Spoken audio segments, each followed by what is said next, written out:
Yes, mumawulire getulinawo omukulu oyo gwolaba ye Christopher Okero Anyum ono nno nga ye mutemu yatemula abaana eggaba sayidi eyo ennaku z'omwezi zaali nga 2 omwezi guno gwennyini ogwokuna omwaka 2024 olunaku lwaliro aleeteddwa ku kkooti e Makindye era babulimandinze bamuzizayo ku musango gwa mada kubanga yatemula abaana 4 wabula nga bwe nakuwadde akatambi akasembyeyo gwe abadde atugoberera akamu ku butambi obukyasembyeyo ku mukutu guno nakuwadde nga bannayuganda bangi beemulugunya era nga bangi balina ebibuuzo bingi nnyo abamu nga batuuse n'okugamba nti oba oliawo gavumenti erina kyemanyi ku misango gy'omuvubuka oba ku bikolobero omuvubuka ono bye yagenda maaso n'okubanga akola. Omukulu ono Christopher Okero Anyum omusango yaguzza ng'ennaku z'omwezi 2 omwezi guno gwennyini ogwokuna olwaleero ennaku z'omwezi 7 oluvannyuma lw'ennaku 5 bw'ati abadde amaze okuba ng'aleetebwa mu kkooti gye bayita Makindye Chief Magistrates Court era zibadde ssaawa nga 10 n'eddakiika entonotono ezigwamu bw'ato n'aba ng'asimbiddwa mu maaso g'omulamuzi nga bwe ngenda obbikusomera mu kiwandiiko kye ngenda okubeera nga nkuwa wabula nkugambye bannayuganda babadde balina ebibuuzo abamu baatuuse n'okugamba nti oba oliawo gavumenti yandibanga ekimanyi lwaki sipiidi ekozeseddwa okulaba ng'omusango guno guleetebwa mu kkooti amangu ennyo ate nga jjukira waliwo n'ekiragiro ekyayise mbu General Kaguta Museveni yalagidde ng'omusango guno baguwoleze mu area ono gye yaddizza omusango era Jane Francis Abodo ye yayogedde ebigambo ebyo ku fulo ya Parliament.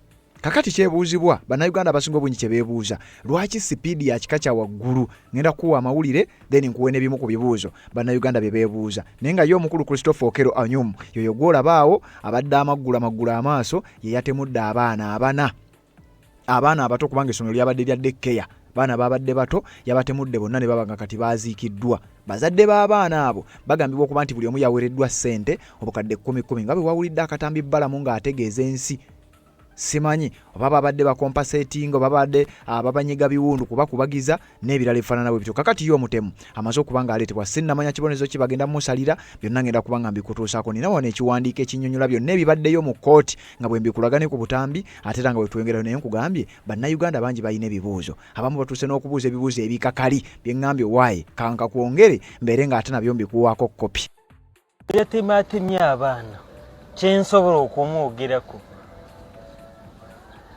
nze ndi wa NRM ne gavumenti emumanyiiko.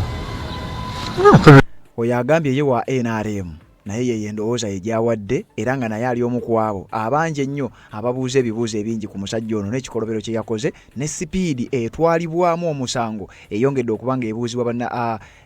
okuba nga ereeta ebibuuzo bingi nnyo mu bannayuganda beebuuza omusango nga baguvuga sipiidi ne forensics abakoze forensics n'ebirala byonna ngenda kuba nga mbikuwa naye ng'ekisinga obukulu nkuleetedde ekiwandiiko ekinnyonnyola bino wabula nga waliwo amawulire agafulumye General Yoweri Kaguta Museveni yalagidde omusango baguddize mu community omusajja ono gye yaddizizza omusango omusango baguwoleze mu kitundu ono gye yaddizizza omusango kakati bamulese mu kkooti ey'e Makindye Chief Magistrates Court era bw'atyo tebamukkiriza kubaako yadde n'ekigambo kyafulumamu oluvannyuma lw'okubeera nti emisango gye yazizza misango gya naggomola oba oliawo tebamukkiriza kubaako yadde ekigambo kyonna kyagezaako okuba ng'ayogera kubanga ebibaddewo oba bye yakola byesittaza oli ku mukutu gwa Red Zone TV n'emikutu ebirala kwe tusinzira okuba nga tukuweereza oba tonaba kuba nga osubscribinga kikole tubeere nga tutambula ffenna kati nga sinaba kuba nga nkusomera ekiwandiiko kino nga bulijjo tusookanga ne tujjawo akalango kano tusobole okutolontoka awatali nsonga yonna etutataaganya.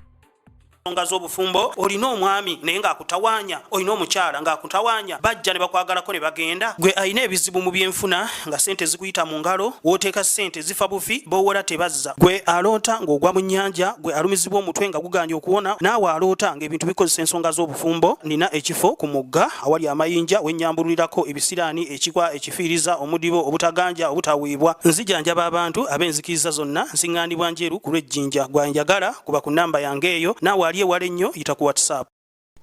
Yes, webale kubanga okyaliko yonna gy'osinzira okubanga gy'otulabira naddala gw'atambula naffe mukutu gwa Red Zone TV n'emikutu emirala kwe tusinzira okugenda maaso n'okubanga tukuweereza tusinziira ku mikutu egiwerera ddala tetuweereza ku mukutu gumu ng'era bw'okimanyi eno Red Zone TV eno Uganda 24 live waliyo n'emikutu emirala mingi nnyo ng'era bwe ntera okugamba nti bw'olaba nga tukugambye wano omukutu temugamba nti oba tuba just tulina emikutu mingi bungi just for fun wabula tufuna ziwoninga ez'enjawulo gana amawulire ge tubawa naffe twategeera luvannyuma nnyo kyoba oliawo bye tukola wano birina bye bikosa balipootinga channel zaffe basindika ziwoningi n'ebintu ebirala bifaanana bwe bityo. So ensonga lwaki tubeera tuggulawo zi backup channels eziwerera ddala tusobole okuba nga singa emu ebeera evuddeko tubeere nga tetuva ku mpewo. Kakati gwanyumirwa empeereza yaffe era atambudde naffe ebbanga lyonna nkakasa bino obimanyi bulungi nnyo era omanyi lwaki tubeera tukuwa ensonga zino nga bwe zigenda maaso n'okuba nga zitambula. Kakati nina ensonga lwaki nsazeewo nkuwa amawulire gano. Bibuuzo bingi nnyo bannayuganda bye beebuuza ku musajja ono. Oyinza okwebuuza gwali eyo nti omusajja ono obuvumu yabujjawa obusobola okukola kino ate mu mbeera eno nga twakava ne mu kalulu abantu bakyayina obusungu. Kakati njagala kuwa ebibuuzo bannayuganda bye beebuuza. Omusajja ono aleeteddwa mu kkooti ssaawa zibadde nga 10 era ne kikakasibwa nti ono bamusomedde omusango oba bamusomedde byonna bye bamusomedde naye nga tebamukkiriza kubaako yadde ekigambo kyanyega. Wabula ekisinga okunyiiza bannayuganda be tusobodde okwogerezeganyako nabo oba tusobodde okuwulirako ku mitimbagano egy'enjawulo nga bakomplaininga kyekyokubeera nti ate guno omusango sipiidi ya kika kya waggulu nnyo ate nga mu ggwanga erya Uganda lye bamanyi emisango gibadde gitambula kasoobo. Balabye ku misango bangi bagamba tulabye ku misango naddala egy'aba political prisoners nga waliwo ne wetwogerera abaakakulungulula emyaka egigenda mu 7 emabega w'emitayimbwa tebateebwa mu kkooti baleetebwayo balirirwe. Waliwo abantu kati nga Bobby Yanga, Yasini Machete, Yasini Sekitoleko Machete, ba Eddie Mutwe newankubadde nti bano bo kale babadde baleetebwa naye era nga wayise ebbanga ate ebiseera ebisinga basooka kubuzibwawo ne basooka bamala ebbanga ng'era tebalabika ng'amayitire gaabwe tegamanyiddwa n'ebigambo ebirala bifaanana bwe bityo. Kati bannayuganda bangi beebuuza nti kati kino kikyanjawulo ki ekiri mu musango gw'omusajja ono okubeera nga ye aleeteddwa mu kkooti ku sipiidi ey'ekika ekya waggulu ate nga waliyo abalala abagambibwa okuba bakyali mabega wa mitayimbwa abamu tebaleetebwa mu kkooti kati nga Machete, Yasini Sekitoleko. Nkakasa ng'oyo gw'olaba asibye ekitambaala oyinza okuba otutte ebbanga nga tomulabako mu kkooti. Bannayuganda bangi bakomplaininga beebuuza musango ki gwe yazza ogwo nga gwa naggomola nnyo okusinga omusango omusajja ono gwazizza okulaba ng'omusango gwono gudduka sipiidi ate ogwa Yasini Machete tegudduka kwegamba n'okumuleetera obuleesi mu kkooti kitwala emyaka n'emyaka okubeera ng'alabwako mu kkooti. Wabaawo ekitagatta. Bannayuganda kye bali mugenda maaso n'okwebuuza ku nsonga y'emu. Bobby Yanga oyo gw'olaba agaba Anthony amaze ebbanga oba amala ebbanga nga talabiddwako mu kkooti. Wabula bannayuganda bangi abawuliddwako nga bakomplaininga beebuuza musajja ono kyanjawulo ki, omusango gwa Bobby Yanga munene ki, kyenkana ki okusinga ogw'omusajja ono ogwanguyibwa okuleetebwa mu kkooti. Bino nno si byange era si bya mukutu guno yadde abaguddukanya wabula byebigambo ebitambula oluvannyuma lw'omusango guno nti gwafuuse kyetuyita oba gwagenze mu kyetuyita public interest nti kati bannayuganda bangi bagwogerako oluvannyuma lw'okuba nti ekikolobero kye yakoze kyawawaaza bangi amatu. Kakati bannayuganda bangi bakyagenda maaso n'okuba nga boogera ku musango guno. Kakati naffe ne tusalawo tubeere nga tukuleetera bye tulowooza nti weetaaga ogenda maaso n'okuba nga obimanya ku musango guno. Kakati wuliriza ng'oggyeko ekyokubeera nti beemulugunya ku ngeri bo ba political prisoners engeri gye bakwatiddwamu tebaleetebwa mu kkooti. Kakati ono ye bw'atyo olunaku olwaleero aleeteddwa mu kkooti wakati mu byokwerinda nga biri waggulu nnyo era omusajja ono azze nga mukungu kuba ajjidde na mbogombe. Naye njagala okutegeeza nti omusajja bw'atuuse mu kkooti amaanyi g'atunuza n'engeri gy'ali confident ndowooza bye bimu ku bireetera bannayuganda okweyongera ogenda maaso n'okuba nga beebuuza ebibuuzo ebingi.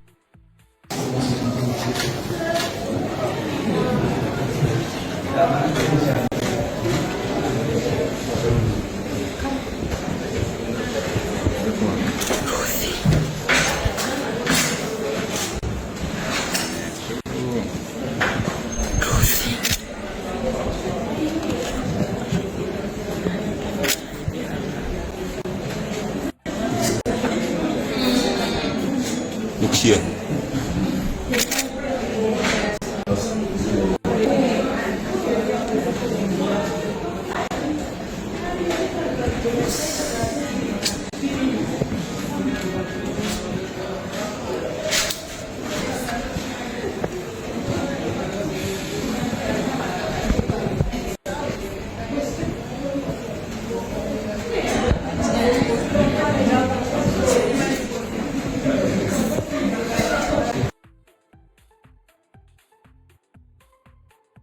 Kakati ebibuuzo byebuuzibwa omusajja ali confident bitya, omusajja talinamu yadde okutya. Bannayuganda bangi wano we bajja ebibuuzo nti naye ddala omusajja ono ali yekka.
Baatugambye omusajja ono agenda kutwalibwa akeberebwa omutwe balaba obaddala omutwe mulamu bulungi. Wabula bino byonna nga bigenda maaso n'okukolebwa ng'omusango bwe gugenda maaso n'okuba nga gutambula. Y'ensonga lwaki oba oli awo bannayuganda bangi bagwogerako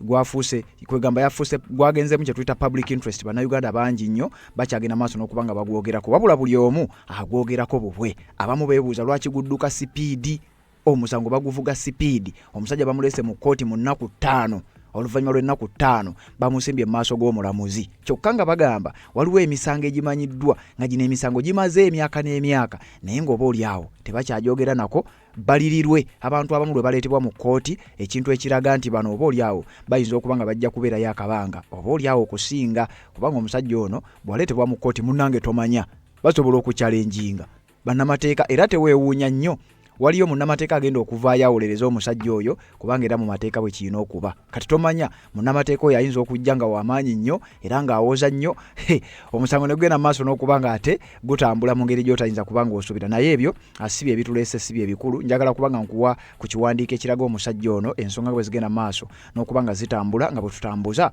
ku mukutu ogwa Redzone TV n'emikutu emirala kwe tusinzira ogenda maaso n'okuba nga ate tukuweereza. Wuliriza, tubadde twakamala okulaba amawulire ago ne tufuna ekiwandiiko ekinnyonnyola obulungi ennyo mu details biki ebibadde mu kkooti, bamusomedde ki, era biki by'oyinza okulowoozaako ebiyinza okuba nga byandiba emabega w'omusajja ono, kubanga bannayuganda bangi nnyo bakyagenda maaso n'okuba nga beebuuza kiki ekiri emabega w'omusajja ono, kiki ekimuwaga ddala okubeera nga yakoze ekikolobero kino, naye ate amaanyi gatunuza nga gabeewuunyisa. Wuliriza, batugambye nti man accused of killing 4 toddlers at Kampala kindergarten remanded.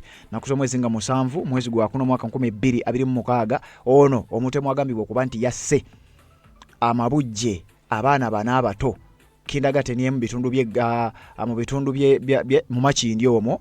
Kigambibwa okuba aleeteddwa mu kkooti ku misango oba ku nsonga nga bw'ogenda okuziwulira. Christopher Okero Onyum yatuuse ku kkooti sawa zibadde nga 10 n'eddakiika nga 5 ezibadde ziyiseeko ez'akawungeezi. Era wenkoledde akatambi kano simanyi gwe ddirwa okalabye, naye wenkoledde akatambi kano nga wakayitako eddakiika nga 10 ng'ono atuuse mu kkooti, era ebibaddeyo ne bibaayo n'embikuŋŋaanya ne ngamba kambikuwe mu ddakiika zino 10. Simanyi gwe kakutuuseeko ddi. Wuliriza, Christopher Okero Onyum, the suspect in the killing of 4 toddlers at Gaba Early Childhood Development Program Center in Kampala, has been arraigned in court on murder charges following his arrest on 2nd April 2026.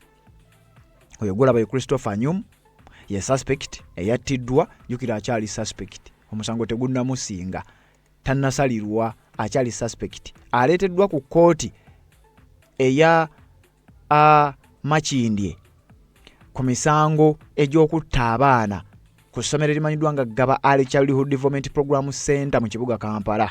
Ekikolobero ekyo yakikola ng'ennaku z'omwezi 2 omwezi guno gwennyini ogw'okuna omwaka 2026. Ono Onyum wa myaka 39 yatuuse ku kkooti oba atuuse ku kkooti sawa zibadde 10 n'eddakiika 7 ng'agaadingiddwa, era nga bw'olabaawo abasajja ab'amagye aba military n'ababadde muleeya nga nabo balina emigemera wala. Wabula ate mu mateeka kyentegeddeko bwe tubadde tugoberera ensonga zino, mundu zino tezikkirizibwa mu kkooti, newankubadde kyova oli awo abadde alina okuleetebwa, naye zibaddeyo nga kuliko n'abali muleeya.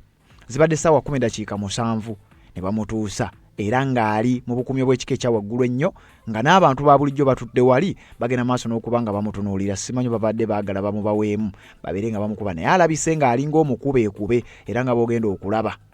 Kati kigambibwa okuba nti omusajja ono waliwo envuuvuumo ezigamba nti omutwe gwe guyinza oba tegukola bulungi, naye ezo envuuvuumo si zaffe. Nze nkuwa bigambo nga bwe bitambula, ebitambulira ku story eno. He was present before grade 1 magistrate Aida Nanjara, who read out multiple charges against him. Bamusimbye mu maaso g'omulamuzi omukyala amanyiddwa nga ono grade 1 magistrate amanyiddwa nga Aida Nanjara, n'abaako emisango gy'amusomera. Onyum was charged with murder of Gideon Eteku 2, Keisha Ejinrot 2, Ignatius Seruyange 3 and Ryan Odeke 2. Bamuvunaanya omusango gw'obutemu okutta abaana abato, era nga abaana abo be bano wammanga.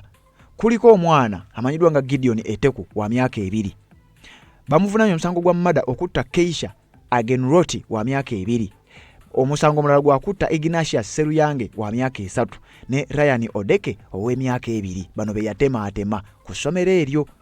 Wabula bakugamba nti however Okero was not allowed to respond to the accusations as the lower court lacks jurisdiction to try capital offences such as murder. Bamuganya okubaako kyayogera oba okubaako kya responding ku misango nga gimusalirwa olw'ensonga nti omusango kkooti mwe badde bamutadde teyina busobozi busobola kusala musango ogwo, naye ate nga gye bamututte kati nga kigambibwa nti abadde tayina kubaako kyayogera era omulamuzi tamukkiriza kweyogerako yadde akadakiika n'akamu, era njagala okulaga wano ng'omulamuzi amusomera emisango tebamukkiriza yadde okumuumuunya.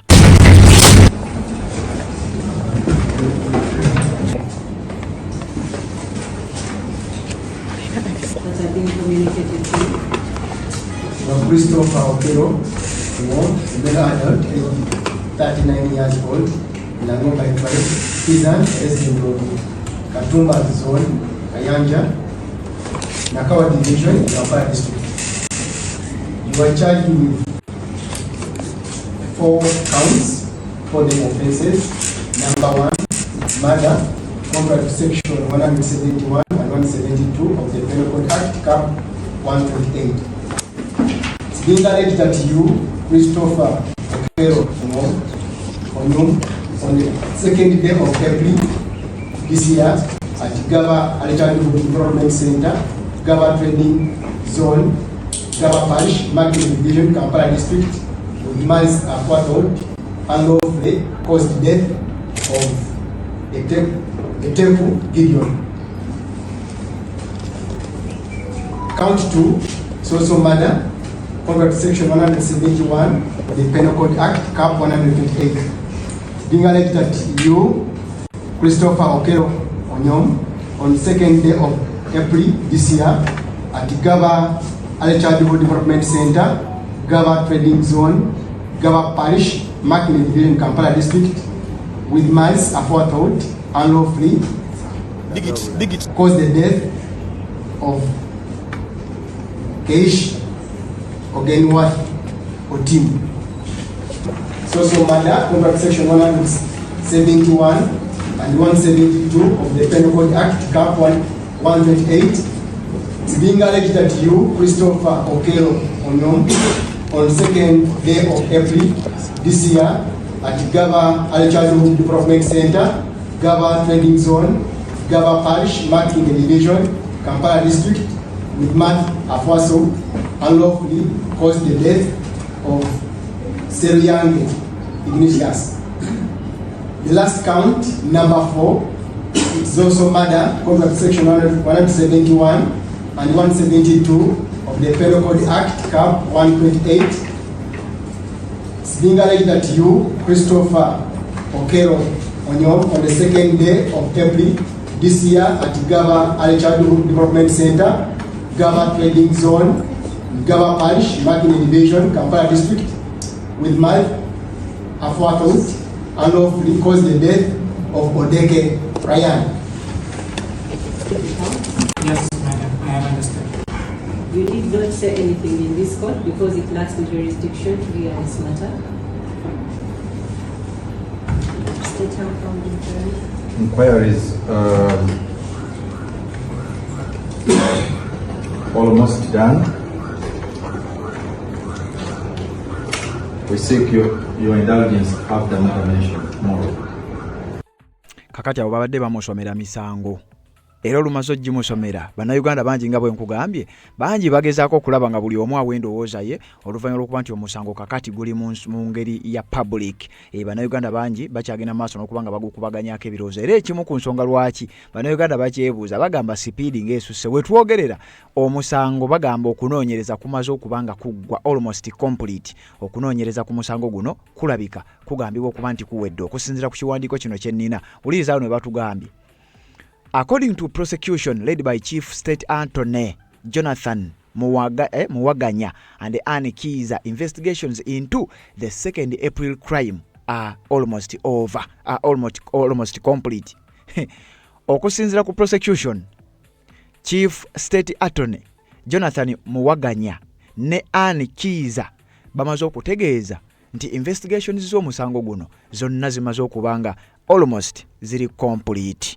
Omusango gwaddizibwa ennaku z'omwezi 2 era wano njagala okutegeeza bwe ziba nga ziri complete kakati essaawa yonna tusuubire okuwulira ensalawo ya kkooti kiki kye bagenda okumusalira, musango kibonezo kye bagenda okumuwa, bigambo bigenda kubanga bitambula bitya n'ensonga ezifaanana bweso. Naye nkugambye aleeteddwa mu kkooti mu bukuumi obw'ekika ekya waggulu. Wulira we bagambye, we pray for a short adjournment to allow us conclude the remaining investigations. Muwaganya submitted. Ono Chief Attorney yavuddeyo n'ategeeza, Chief Attorney, State Attorney yavuddeyo n'akakasa nti tusabayo akadde katono nnyo ak'okulindamu olw'ensonga tusooke tubeeko bwe tugattagatta obusigaddeyo, naye ng'okunoonyereza almost kuli complete. Era omukulu ono essaawa yonna tugenda kuwulira kibonerezo ki ekiyinza okuba nga kigenda kuba nga kimuweebwa. Consequently, the magistrate remanded Onyum to Luzira prisons, saying he would be returned tomorrow, April 8th at 2 p.m. for mention of his case. Omulamuzi alagidde Onyum bamuzzeeyo e Luzira. Bamulimandinze Oluzira ndoozi essaawa zigenda kuba nga 24 zokka ze bamulimandinze. Era olunaku lw'enkya ng'ennaku z'omwezi 8 omwezi ogwokuna essaawa zigenda kuba 8 ez'olweggulo agenda kuba akomawo okusobola okuwulira omusango engeri bagumentioningamu. Bamulimandinze essaawa nga 24. Bamulese olwaleero mu kkooti, bamusomedde emisango, bamusindisa ddeyo e Luzira yeebakeyo essaawa 24 kwa rimanda. Nga bw'owulira abalala bwe bakugamba nti babasindise kwa rimanda bakomewo oluvannyuma lw'emyezi nga 3, kakati ono ye bamusindise kwa rimanda yeebakeyo essaawa 24 then akomewo abeere ng'omusango ekibonerezo kimu omusango baddemu okuba nga bagusoma. Ne State Attorney akugambye okunoonyereza kulabika nga kunaatera okuggwa kubanga almost complete, kitegeeza kulinga okuwedde. Wabula asabyeyo akadde katono nnyo babeeko bye bamaliriza ebisigadde bitonotono then bajje n'obujulizi bwonna buli kimu kibeere nga kigenda maaso. Tension briefly escalated after the court session when Okello was being led to the holding cells. Wabaddewo obunkenke mu kkooti oluvannyuma lw'okuba nti omukulu ono bamulagidde addeyo mu kaduukuluke, embeera ebadde ya bunkenke nnyo. Other suspects already in custody began shouting, demanding that he be brought closer to them.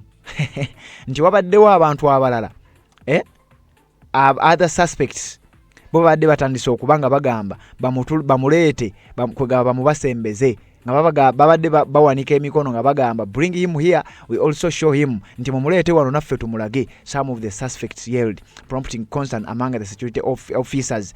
Bano ba suspects jukira tebakwata ye yekka. Fearing for his safety, officers swiftly led Okello directly to the prisoners waiting bus and heightened guard. Ono oluvannyuma lw'okutya nti abantu bayinza omugajambula, security egambye nti bamukutte kantindiggwa ne bamutwala mu baasi y'abasibe, bwe batyo ne bamuteeka eyo nga bwe balinda okusobola okugenda maaso n'okuba nga bamwongerayo abasajja b'ebyokwerinda. Earlier in the day, Okello had been presented before a magistrate to record a charge and a caution statement in relation to the same offences. However, he declined to do so. Uliriza omusajja ono okumanya mugumu ate mukakali nti mu budde obuyise baasose ne bamutwalako ew'omulamuzi balikodinga keesi ye ng'agenda kukola statement. Ndowooza yabadde agenda kukola statement ku misango egyo gye yazza. Ekyewuunyisa omusajja yagaanye okukola statement, naye teweerabira nti okukola statement si kya buwaze era tebakukwatanga gwampuliriza kino nze nkikugambye kijje ku Red Zone TV n'omukutu gwa Uganda 24. Tebakukwatanga ne bakuwaliriza okukola statement. Wadde tetwasoma mateeka naye at least tusoma ssemateeka nezi penal code n'ebirala ebifaanana bwe bityo. Poliisi tekkirizibwa tokkirizibwa kubeera mu kaduukulu ka poliisi oba ewantu wonna ne bakukaka okukola statement, kubanga okukola statement oba weewaako obujulizi busooka, era omusango ogwo kiyinza okukubeerera ekizibu ennyo okugweyambula oba ne looyawo oyinza okuba nga omutadde mu kaseera akazibu okusobola okubeera nga akuwolereza. So omusajja ono alabika abadde amanyiimu ne ku mateeka, simanyi nsonga kyemugaanye kukola statement naye nga wano mu kiwandiiko batugamba agaanye okukola statement era ne bamuleka. According to the charge sheet, Okello faces 4 counts of murder contrary to section 171 and 172 of the Penal Code Act. Omukulu n'okusinziira ku ssemateeka w'eggwanga erya Uganda abagenda kubeera nga ate bamusomedde emisango ena egya murder. Emisango gino nga gikontana n'obuwaayiro 171 ne 172 obwa Penal Code ey'eggwanga erya Uganda. He was arrested last week after attacking and fatally stabbing the children at a daycare center in Igaba, a Kampala suburb. Ono yakwatibwa ennaku z'omwezi nga 2 oluvannyuma lw'ekyo ekikolobero nga bw'enkigamba. Reports indicate that the suspect posed as a parent seeking admission for a child, paid 180,000 Ghana shillings in fees and gained access to the premises. Witnesses say he briefly interacted with the staff before targeting children who were playing in the compound. Wuliriza eno story nange gye bampadde wano mu kiwandiiko batugamba nti ono yajja ku ssomero najja ng'agamba ayagala badimitinga omwana we era mbu n'asasula emitwalo 18 ezaali zisabibwa. Mbu mu kusasula emitwalo 18 kwe kufuna access ku premises z'essomero oluvannyuma asobole okutta abaana be yasanga nga bali mu kuzannya mu compound. Kakati nange eno story nebanga egatta neyo gye bampadde eri etya. Wuliriza, baŋŋambye nti omutemu oyo yajja ne yeefuula azze okonsultinga ku ssomero kindagateni eyo nti alina omwana we yandyagadde omwana we asomere wano. Yasooka n'alaba oba yasookera ku asikale oba kwani tetwamanya, wabula nti n'atuukira mu office evunaanyizibwa ku ekyo. Bwe yatuuka mu ujjukira essomero lino ligambibwa okuba nti liriko bakazi bokka okuggyako baasikaali, naye abasomesa bakazi bokka oba abakazi be basinga obungi katugambe. Kati mbu bwe yatuuse ku ssomero oba bwe yatuuka ku ssomero n'alaga nti alina omwana ayagala bamwadimitinge era ayagala kumuleeta. Oluvannyuma lw'okulaga ekyo, wuliriza sitoole, oluvannyuma lw'okulaga ekyo bano baamwesiga n'abasaba n'atuuka n'okubasaba nti munzikirize nsobole okulambulako ku compound, nambuleko ku environment, ndabe essomero engeri gye litambulamu, oba oli awo nsobole okuleeta omwana wange nga mmanyi wa we muleeta. Bano tebaali babi nga bakkiriza omusajja ng'atambula mu compound nga yeetegereza essomero kubanga baali bakimanyi bulungi nnyo nti ono muyizi ono muzadde era atuleetedde omuyizi tugenda kubeera n'omwana we. Kakati bwe yatuuka n'amala okwetegereza abaana mbu n'asaba n'okugendako mu biyigo oba n'asaba okugendako emmanju. Kati bo ba staff ndowooza ng'era bw'omanyi ne balowooza nti oba omuntu ono alabika ayagala just kwetegereza environment ya mwana. Kakati okusinziira ku story gye bampadde tewali yategedde oba ejjambiya yajja nayo oba yagifunaawo, wabula ng'awo wennyini mu kufuluma ng'amaze okwetegereza n'okulambula essomero. Mu kufuluma jjukira wano yasooka n'asasula ssente. Administrators ne balowooza ono muzadde kizibu nnyo omuntu okubeera ne ssente ezo n'azisasula mu cash nga ddala si muzadde era nga taleese mwana. Kati mu kufuluma amaze okwetegereza essomero, buli kimu akimaze. Okusinziira ku story gye bampadde tewali yamanya wa gye yajja jjambiya, n'atandika okukabala abaana. Kati abaana abasinga kigambibwa okuba nti essomero lino lirimu abwana buto ate babadde tebatera kulaba ku musajja nga bw'omanya abaana abato babadde balaba basomesa abakazi bokka. Kati mbu abasajja omwana ono abantu basooka ne balengera oba ba administrators basooka ne balengera abaana balinga bamukuŋŋaanirako bw'ababuuzabuuzaako tebaamanya oba oli awo alina ne bye yali abalimbye nabyo tewali yali amanyi. Kakati abaana mu kumusemberera n'asooka n'atema eyasooka obwana mu kifo ky'okulaajana obwana mu ngeri y'okulaajana jjukira bwana buto owulidde emyaka 2 n'emyaka 3. Kati obumu nga tebusobola na kwerwanako, tebusobola na kudduka kiri awo, natta akasooka n'atema ak'okubiri n'atema ak'okusatu n'atema ak'okuna. Kati kigambibwa nti nabana abajja okutaasa abamu nabo baavaawo n'ebisago bagenda okulaba obwana bufa obwana bugwa eri omusaayi biki ne bajja. Naye ekyasinga okwewuunyisa era ekireetedde bannayuganda okwebuuza ebibuuzo omusajja ng'ate ye tayina musaayi gwamuliko oba yabutemanga atya nange awo simanyi. Bannayuganda bangi babadde beebuuza era ebibuuzo ebirala bijjidde ku nsonga ey'omusango sipiidi kwe gujjidde okwawukanako ne sipiidi y'emisango emirala naddala egirimu bano naddala abaana b'enkyukakyuka. Kakati ensonga bwetyo bwebadde. Omusango gw'omusajja ono nkugambye bamusindise kwa rimanda Uganda okumala essaawa 24 enkya ku ssaawa 8 agenda kubeera ng'akomezebwawo era mu kkooti babiri nga baddamu okumusomera emisango kakati awo tuvuddewo. He pretended to join them in their games then suddenly turned violent.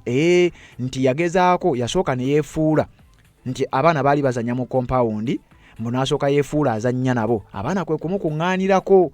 Sitole zino zigatta, sitole gye bampa neeno gye ndaba wano zigattira ddala nti yagezaako okulaga abaana bano nti azannya nabo ne bamwekuŋŋaanyizaako then oluvannyuma n'atandika okukabala. Yakabala. Residents quickly responded and apprehended the suspect as he attempted to flee. Abantu ba bulijjo naddala abeetooloddewo essomero baamulaba ng'ageza akola bino kati mu kwagala okujja yali agezaako okudduka ne bamukwata era okumukwata poliisi yatuukirawo bunnambiro ne baba nga bagezaako okulaba nga tebamukkiriza kudduka ne bamukuumirawo. Police from Mugaba intervened to prevent mob justice, even firing shots in the air to disperse any angry crowd before transferring him to Kabalagala police station.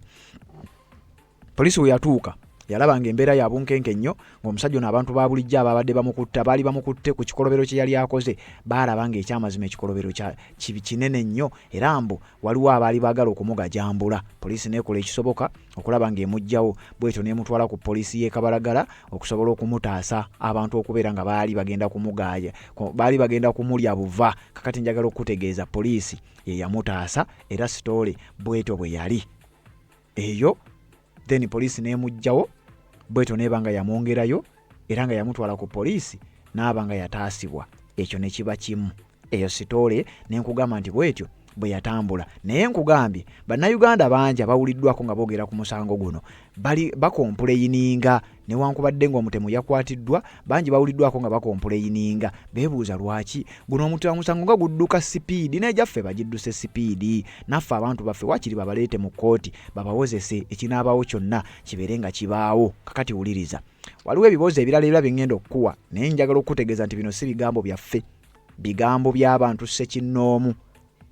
Era njagala tubeere nga tutambula ffenna ebibuuzo bino mbikuwe obiwulirize bulungi nnyo abantu ebigambo bye boogera naddala ku keesi eno. Nkugambye eno keesi oba omusango guno gumaze okuba nga gwattractinga public interest. Bannayuganda bangi nnyo bakyagenda mu maaso n'okuba nga bawa endowooza zaabwe. Ezimu zenkakasa nti oyinza okuba tokkiririzaamu, ezimu zoyinza okuba nga okkiririzaamu. Ensonga lwaki tuleeta ebintu bino njagala ogende mu comment section naawe owandiikeyo endowooza yo gw'ombuulire olowooza ekituufu kye ki okusinziira ku sitole nga bw'etambula. Nga sinnakuwa ono njagala nsooke nkuwe kano. Waliwo ebyabadde bitambuzibwa bw'omukulu ono ayinako ndowooza emboozi zaadde zitambulira ku nsonga za Amerika n'ebirala ebifaanana bwe bityo. Nze saabigoberedde nnyo kuba nadde siina nnyo interest mu nsonga eyo. Wabula waliwo akatambi wano akagenda maaso n'okuba nga katambuzibwa ng'abamu ku ba YouTubers ne ba analysts okuli Frank Antambi n'abalala. Akatambi kano njagala okawulirize era njagala owulirize bulungi ebigambo byange. Okusinziira ku katambi abakampadde kalaga nti bandibanga babadde baanalayizinga mutemu ono, naye nze siina bukakafu nti bano babadde baanalayizinga mutemu ono. Nze njagala owulirize ebigambo bya Frank Antambi ne munne, nze oluvannyuma nzije nkwongereyo ku nsonga za Amerika okubeerayo osimanya n'okugulayo ekizimbe gwe biwulirize nga bw'onaabitegeera. Bw'oba ogenda mu comment section onteereyo by'otegedde then nange nzije nkuwa ebyange. Digits zino ozintere mu ssimu tunoonyereze tulabe kuba kati bino ebintu esaba zino teri system ali Firefox. Yes, Firefox Virginia. Yes, VA. Yes. Already bagitadde mawulire ekitwagala nkusomere eri mawulire anti YouTube eyinza okuleeta gundi. YouTube teyagala bintu by'Amerika biteeka mu kumpi mu public. Ze batya hotel mu address eno. Nedda. Tunoonye. International standard tezikiriza. Twayitadde mu tunoonya. Firefox Virginia. Agifuna last year mu July. Ali ku rutu ki? Yino. Apartment number. Yiyo. Anjiteeke mu. Teekamu. Ani oyo. Beba na. Ndi kumpewo kankuddire bambi ndi kumpewo kankuddire ndi kumpewo ka yes. Okay. Manyi kati emirimu gitabuse kati teekamu ebintu bino tukabere Firefox Virginia. Omanyi Omumerika ono yagonza buli kimu. Rutu 29 highway. Seke muze genda nkusomere byofunye mbikusomere tulabe tuli mu kukebera drivers license eno webali kakati okusinzira ku bitwereddwamu ebiva ku drivers license eno ebivaako biraga omwami amanyaga ya Christopher Okero Onyum batugambye wano ku bye tutaddemu awo nawe osobola kubiteeka mu kusaidi eyo tugenda mu kooti enja based on available public records. Wuliriza wano wenjagala owulirize wabaddewo ebyabadde bigambibwa ti omukulu ono ayina amuba ayina amaka mu Amerika oba yabeerako mu Amerika bano ne bakola research owaabwe era ne babaako bye bakebera nga bye baakebedde bye baazudde biragira ddala nti information infu naye ate nga byavudde ku Daily Monitor. Okero Anyum tabeerangako mu Amerika era n'ekifo ekyawandiikiddwa mu publication eyo nga kiraga kyalimu omuntu mulala oba abantu bulala ate nga n'abazungu. Bino eno sitole etambulira ku musajja ono gwe nkugambye gwe baleese mu kkooti olunaku olwaleero. Wuliriza. Available public records tebakweka omereka takweka bagamba there is no direct publicly available information connecting a person named Onyum Christopher specifically to that address jotuwademba waddeyo sijagisoma. The address listed is a residential apartment complex in the Fairfax area. Fitukutte Daily Monitor gyatadde mugundi. Yes. Mugundi yayo. Yes, mu Daily Monitor publication yayo. Ne bagamba teriyo muntu amanyiddwa nga Charles Okero Onyum ku address abeerayo. Ne bagamba n'okugamba nti awo otaddewo address eyo erina ababadde bagibeerako bamazeeko emyaka 35 bazungu namanya ne bagakuwaawo. Otyo. Ne bagamba n'okugamba nti apartment eyo nannyini waayo yafunafunamuko ku buzibu n'agiteeka ku katale etundibwe ng'alina kansa emitwalo gye gino 73 ejja ddoola. Onagamba wabadde abeera? Agamba wabadde abeera. Kyekiri ku drivers license eno guno omulembe si gwakudyekadyeka. Buli kimu kiri very open. Abazungu be babadde babeera ki? Be babadde babeera kweyo. For 35 years? Yes. Ku apartment ye? Yes. Ono ye agamba wabeera? Agamba wabeera. Era eri katale? Right now? Yes. Bagitunda? Yes. Emitwalo emeka? 73. Era ninako esatu, ninako ensanvu tugigule. Jakubira kyale wange. Royi mubiru. Agamba ki? Virginia. Ali awo era East Coast ye na. Njamo kubirako nge tugigule apartment. Tasobola. Obo kitegeera. Kakati ebibuzo ebyebuuzibwa 1 is that driver's license eri mukubira nga etambuzibwa is it valid?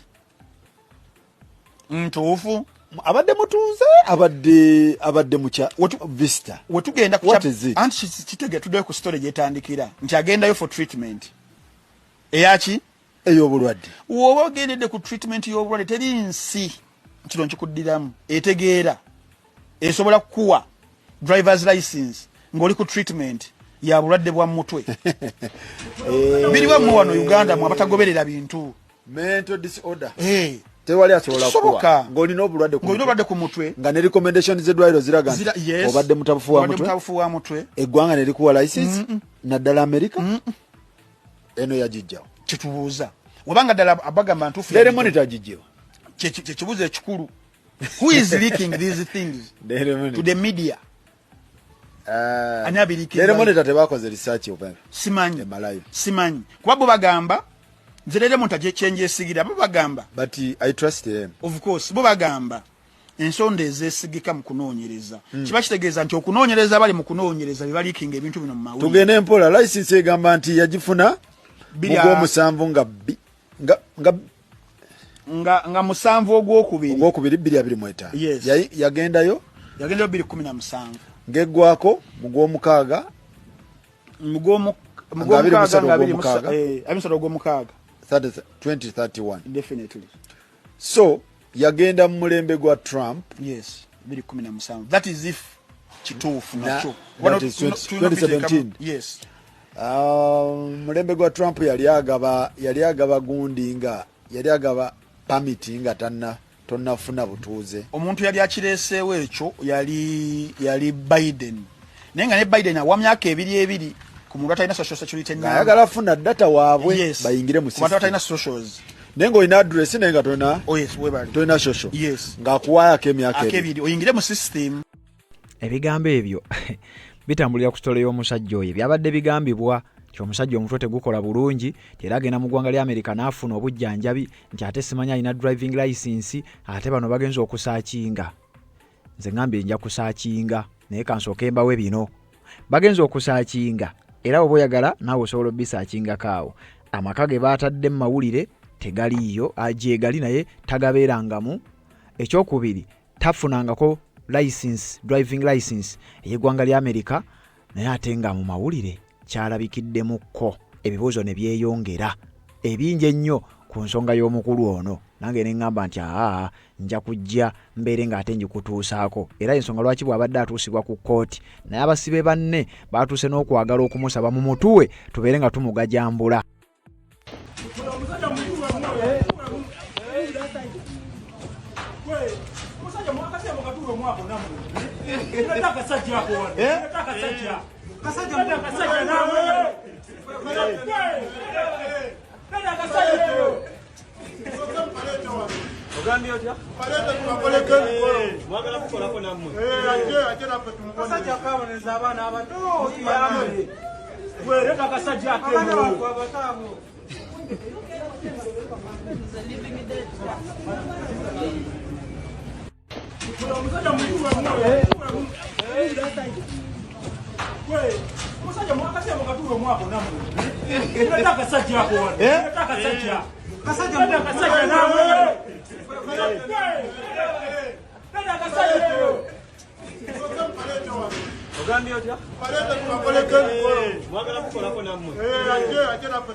Kati abo boolaba nabo basibe nabo basibe era bali nabo mabega wa mitayimbwa ng'era w'obalabye naye babadde bakugamba leeta akasajja tubeere nga tukakolako emikolo bakulaga nti nabo abanyiivu nnyo si banyiivu banyiikaavu ku nsonga z'omusajja ono. Naye ebigambo bingi nnyo ebyogeddwa nga bwe nkugambye nti omusango gwagenze dda mu public bannayuganda buli omu ayogera nga bw'alowooza. Nange ebigambo ebimu ku bibuuzo nze nkolera bantu nsobola okujja ne mbikuleetera nga byebuuzibwa mbikuleetera lwa nsonga njagala ogendeko mu comment section naawe obeeko ky'oŋŋamba naddala ku bino ebigenda mu maaso byolaba byowulira era n'abalala bye boogera byogereko ng'oyita mu comment section wandiika ky'olowooza wandiika gwe ky'olaba ekituufu oba gwe ky'otakkiririzaamu era tujja kuba tukiteekayo. Kakati wulira ono yatemaatemye abaana kyensobola okumwogerako nze ndi wa NRM ne gavumenti emumanyiiko tubikwatagana ne gavumenti. Lwaki Muhoozi yatandika ddi okupostinga ku baana be batemeeteme? Muhoozi yapostinze n'agamba ono omusajja bagenda mukolako suicide. Ono yata ow'ekika ky'endiga baamusibirawa nga tetwamanya we byakoma. Kakati wano omusajja ono ayogereddemu ku nsonga ya omusajja mumujjukire yakuba amasasi natta jjajjaffe Lwomwa Bosa Daniel. Nze ndi musajja wa Ndiga era omukulu w'ekika kyange yakubwa amasasi nattibwa. Kakati omusajja ono bw'alesa ensonga eno n'enkwatako njagala okutegeeza nti ensonga eno poliisi yategeeza n'okutegeeza bulungi nnyo nti eyakoze kino ye yali Lujja kubanga Lujja liba linnya lyaffe lya Ndiga era tulituuma. Kakati nti eyakoze kino baali bamuyita Lujja era ye yatta jjajjaffe Daniel Bosa omukulu w'ekika kyaffe oba Lwomwa oyinza okiyita. Kakati poliisi mu kukakasa bino bannayuganda baali basuubira nti oyo omutemu eyakola kino bwenjogerera omusango tegukyayogerwako tegukyawulirwako okuggyako abatonotono abagugoberera nkakasa be bayinza okuba abamanyi ekigenda mu maaso. Bagala okukakasa nti omwami Lujja Bosa Tabula tumuyina mu mikono gyaffe nga poliisi.